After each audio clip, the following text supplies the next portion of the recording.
Hi guys, welcome back to my channel. So today's video is going to be a tutorial on the look that I'm wearing right now, and this is a winter makeup tutorial. I personally like cool tones in the winter, so the look that I came up with is a very mauve toned makeup tutorial, and it has a lot of cool tones in it, and I just think that cool tones go really well in the winter. I also think that this look would be really good for Valentine's Day as well, because some people like mauve tones as well. But it's a very wearable look. I think it's good for every day. I also like this because I did a talk through tutorial. It's my first talk through tutorial here on my channel, and I really liked it because I was able to explain why I'm doing things a certain way and not another way, which I can't really do, and I do a voiceover. I'm also really excited because this video is a collaboration with a really good friend of mine here on YouTube. Her name is Aiste. I think that's how you say her last name. I don't even know if that's her last name or if it's just like a name. But we have gotten to know each other here on YouTube for the past couple of weeks. We've been messaging on Twitter and we've been sending each other Snapchats. And I just think that her channel is awesome, and you should definitely check out her video and her channel and subscribe to her and leave her nice comments after you're done watching my video, because she is awesome. So if you want to see how I got this look, then just keep on watching.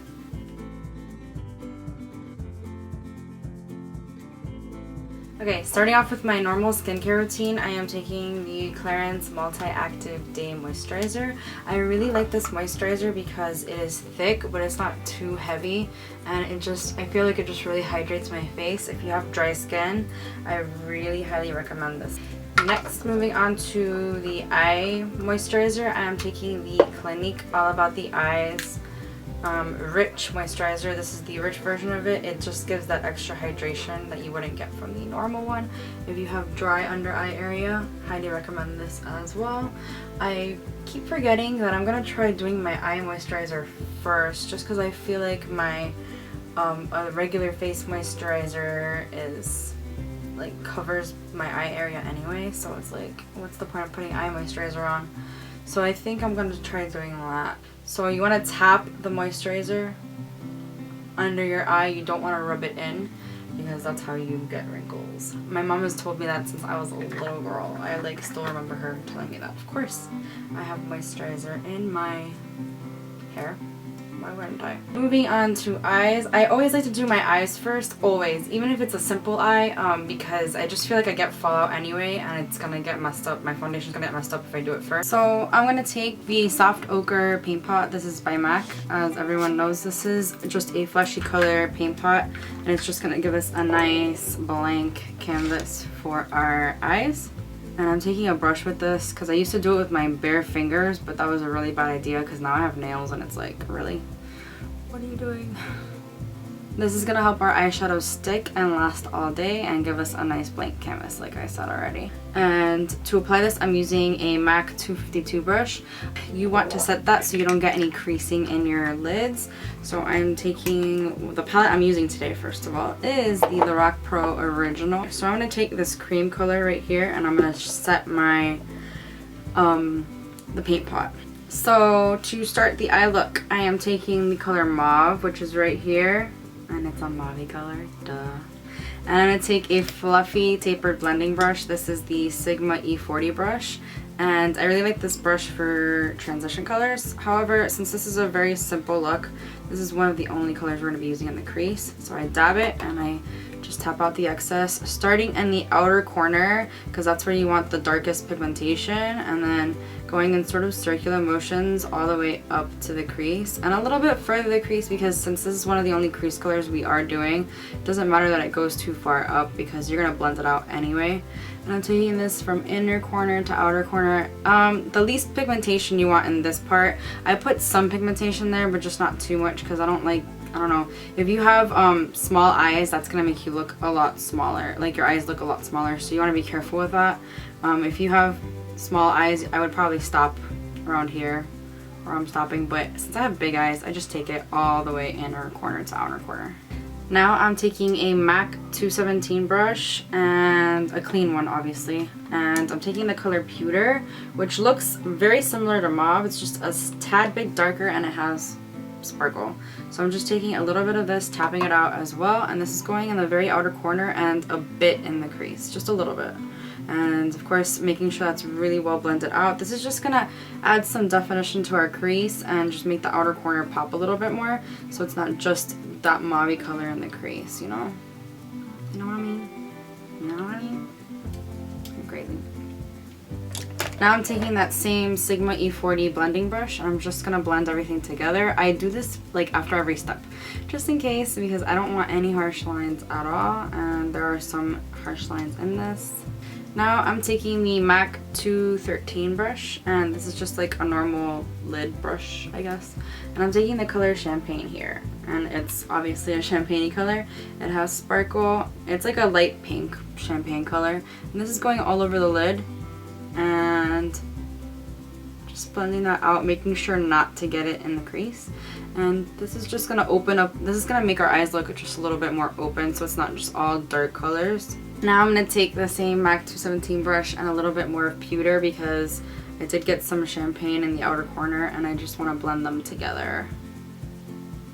Then taking the, again one last time, the Sigma E40 blending brush and just blending it all again. Just one last time before moving on.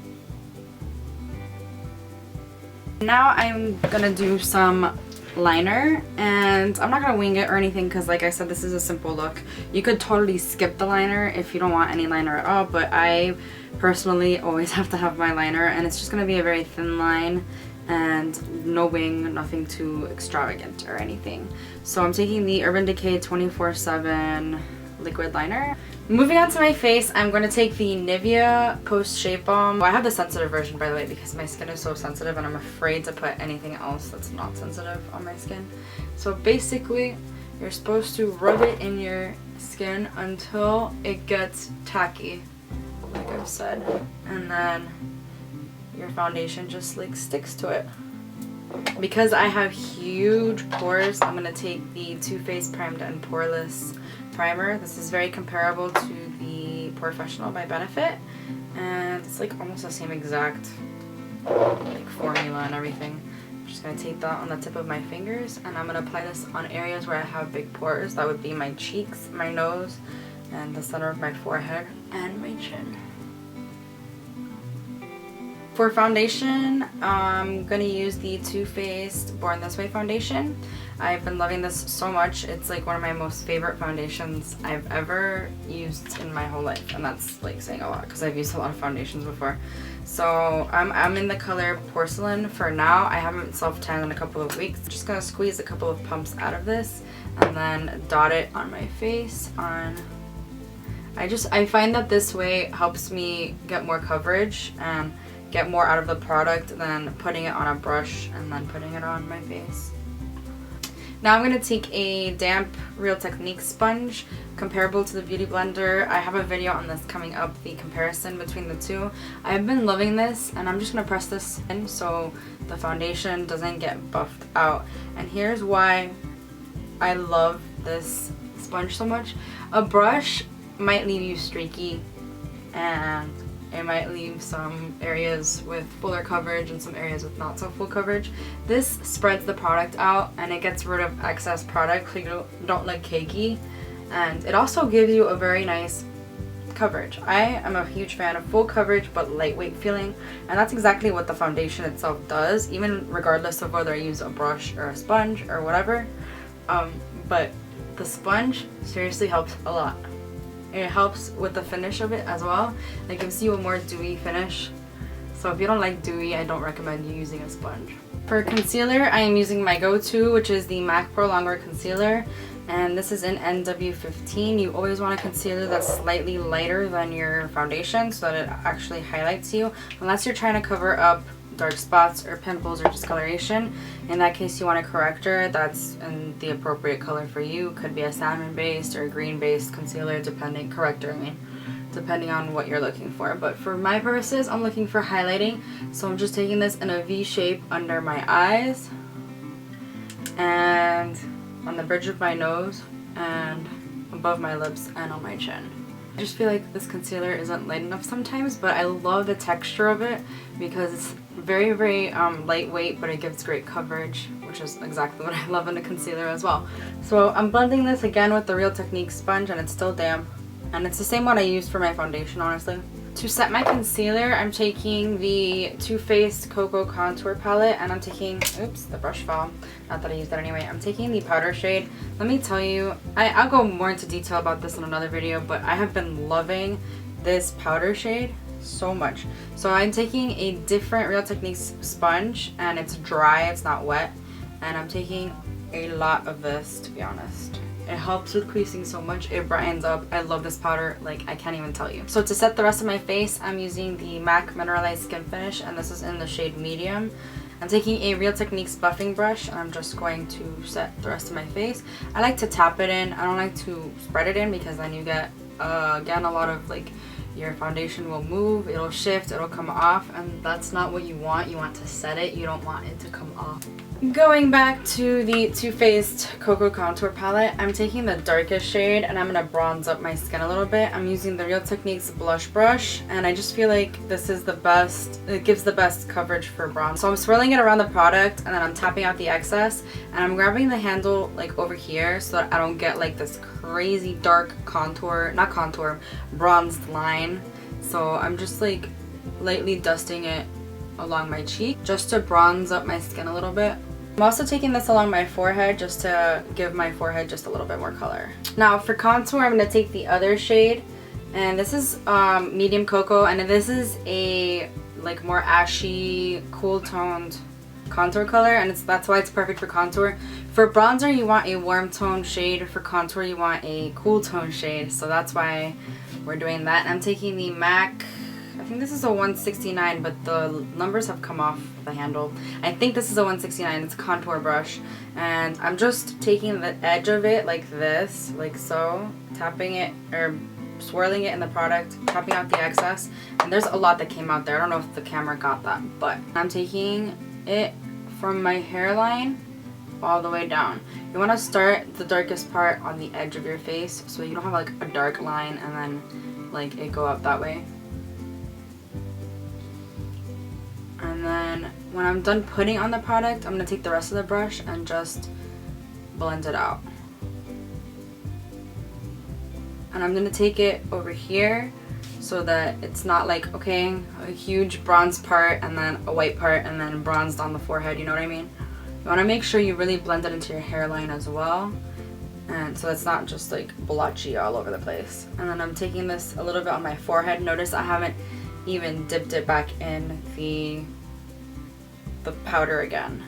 Now I'm gonna take the light cocoa color, the powder color, and the same Real Techniques sponge, and I'm gonna bake a little bit. So what baking does is it keeps your contour in place all day, and it prevents your fine lines and wrinkles from showing up. So while I bake, you usually like to let the powder sit there for at least 10 minutes, 5 to 10 minutes I would say. I like to do my eyebrows in the meantime, so I'm using 4 different pencils, and I know that's a lot. So brows are done. As soon as I'm done with my brows, I just like to undo the bake, not undo the bake, but you know, blend in the bake. So I take a big powder brush, this is from Real Techniques, and I just blend everything out together. So for my lower lash line, I'm going to take the same colors that I took on the upper, on the eyelids. So I'm just going to start with the mauve color over here, and I'm taking a pencil brush. This is a Sigma E30 brush, and I'm just going to take that all over my lower lash line from inner corner to outer corner. It serves as a good transition for our lower lash line as well. Then I like to take the Sigma Flat Definer brush, and it's a really flat, square looking brush, and take the color that we used in the very outer corner. So that would be pewter down here, and I like to run that very close to my lower lash line. And only take it about halfway in my lower lash line. Take the color Cream like I did for my, like when I was setting my paint pot. And I'm going to use this to highlight my brow bone. It's not like a crazy out there highlight, and that's not really what I want on a daily basis anyways. So then I'm going to take the color White and highlight the inner corner, because I like the inner corner to be a lot more highlighted than my brow bone. For blush, for this particular look, I've been liking to take this blush right here. This is MAC's what's it called? Well Dressed, and it's a baby pink color, and I just think it matches the cool tones on the eyes a lot. So I just tap it a couple of times because blushes can get a little crazy, and most blushes are really pigmented and you don't want like a crazy thing of color. I personally don't. Anyway, I would rather look more bronzed up than blushed up. Okay, whatever. And then so I tap it a couple of times and then I tap out the excess, and as you can see, a lot came out of there. I don't know if you could see that actually, but whatever. And then I don't like to put it on the apples of my cheeks because then when I smile, it gets on my smile lines. I like to put it just over top the bronzer and blend it out really well. Now for highlighter, my go-to highlighter has been the Becca Shimmering Skin Perfector in Champagne Pop, which is the Jaclyn Hill collaboration. Isn't this just so gorgeous? I finally got a new one. I'm very excited. But I just love to swirl my brush in this and take it over top my cheeks. I don't think you could ever have too much highlighter. However, you have to be careful and you do have to blend it out very well. So when I'm done highlighting, I like to spray myself with some sort of setting spray. Lately, I've been loving the Urban Decay All Nighter Setting Spray. I just feel like it has made my makeup last a lot longer, and so I just spray it all the way around like you just saw and air it out. I like to do this before mascara as well because I feel like when I do my mascara, then I spray my setting spray, my mascara just comes like gets on my skin and whatever. And I also like to do it before lips for that same exact reason. First, I like to curl my lashes like this. So I basically get my lashes in and I just like open and close the lash curler a few times. And my go-to mascara combo lately has been the Too Faced Better Than Sex mascara and the Tarte Lights Camera Lashes mascara. For lips, I am going to use the NYX Butter Gloss, and this is in Tiramisu. This is the finished look. I really hope you enjoyed it. I hope you think that this is simple enough for you. I think that this can be used just on a daily basis, like a winter tutorial. If you enjoyed this video, please don't forget to give it a thumbs up and subscribe if you want to see more from me. And don't forget to check out Aiste's video as well. But I hope you enjoyed this video, and I'll see you guys in my next one. Bye!